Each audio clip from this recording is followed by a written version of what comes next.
जय जगन्नाथ सांग मैंने आपण मन को पुणी थे मोर चैनल को स्वागत करुच्ची मु इतिश्री। आज देखु मोर पसरा मिलाई लिया बढ़ी प्राय 2 केजी पखापाखि लिया को मु बसिकी दिन सारा तार धान बाछुची। धान बाछु बाछु समय आसी राति 2 हेलाणी। आई बछा बछी रे मोर साथ दौची निशब्द राति रे मोर सान झील बुझे झील मैंने ही मार शक्ति एटा निहाती सत कथा।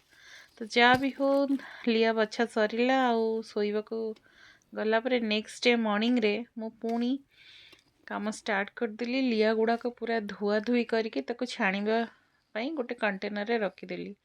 सेपटे लिया जितेबाला छाणी होची मु तार गोटे मसलाटे तैयारी करदेली जोटा कि होची पूर्वर मो पाखरे थिला पानी कखारूर पानी।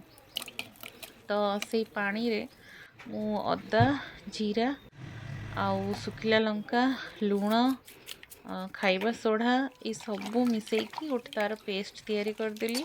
आउ से जो छणा होइथिबा लिया को मु गोटे पात्र रे नै कि सेइथिरे माने गोटे बाल्टी रे पकेदेली इजी हबो मते कहिकी। तो से बाल्टी रे से मिक्सटा को पकेदेली सेथिरे किछि हिंगु आउ राशि ये सबू देकी मो पाखरे जेतिकी भळ थिला सबू देकी मु ताको बढ़िया से चकटा चकटी करुचे। देखंतु ये चकटा चकटी करिवारे ही मोर समय अधिक जाइछे प्राय 15 ରୁ 20 मिनिट खंडे लगी मते चकुटिबा पई। तो देखंतु जेहेतु क्वांटिटी अधिक थिला मु आउ टिके राशि सेतरे ऐड कली। तो ऐड करू करू देखली एटा टिके ड्राई लागुची तो मु सेतरे आउ किछि कखारु पानी मध्ये देली काहेकि ना मिक्सचरटा जेते स्मूथ हबो पेस्टटा भलो हबो आपनको बॉडीटा भी इवनली सेमती स्प्रेड हबो तार टेस्टटा भलो बाहरिबो सब मसला गुड़ा सेतरे भलो से भेदिबो। तो एमती करू करू देखंतु मोर जेतिकी शरीर रे बळ अछि मु एक लय चकटा चकटी करुची। प्राय मु थकी गलेनी चकटी चकटी मो हाथ गुड़ा भी पेन कलानी। से जहाँ भी हो कष्ट कले कृष्ण मिलती तेणु आमे बाहरी गलु बड़ी पकेबा पई खरा को। तो ये देखंतु मोर अमूल डब्बा नहीं जाइछि अमूल डब्बार खोलो नहीं जाइछि ताकू गोटे ओदा कपड़ा साहाय्य रे मु पूरा इवनली देखंतु केते सुंदर भाबरे लिया बड़ी गुड़ाक पकई दूची। जेहेतु क्वांटिटी अधिक अच्छी मो पाखे 2टा ट्रे जेहेतु थिला 2टा जाक ट्रे मोर लगिगला ये। तो गोटे गोटे करी प्राय मत घंटाटे लगिला बड़ी पकेबापी। जदि आपणकर सांग साथी बा घरे कई थांती जी आपन को साहाय्य करेंगे ताले ये जिनसटी आउरी शीघ्र हो। तो जहाँ भी हो एमती करू करू देखो गोटे गोटे पको पको मोर फर्स्ट ट्रेटा देखिए कंप्लीट हो। तो प्राय अध घंटा लगे गोटे ट्रे कंप्लीट करने। तो फर्स्ट ट्रेटा कंप्लीट हो गला तापर खरा भी बहुत जोर होता मुंड फुंड पूरा बुलेवा स्टार्ट हो गला।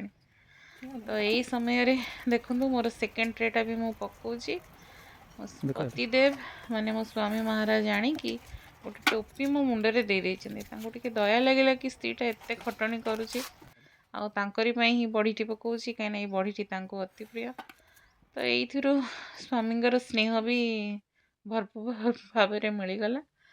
ये देखो बड़ी गुड़िक मोर सुखिकी पूरा रेडी टू ईट गोल गोल केते सुंदर भाव में मुझे गोटे डब्बारे स्टोर करके रखीदे।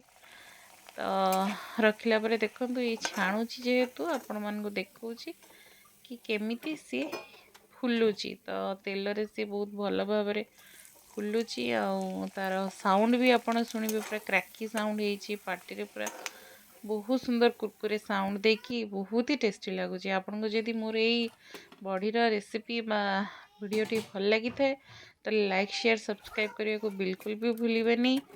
रहुची जय जगन्नाथ। आउ देखंतु ये आपण मन को खाई के भी मत साउंड सुनाउची बड़ी बहुत स्वादिष्ट बहुत टेस्टी है। ताले निश्चय मो चैनल को लाइक शेयर सब्सक्राइब करेंगे। जय जगन्नाथ।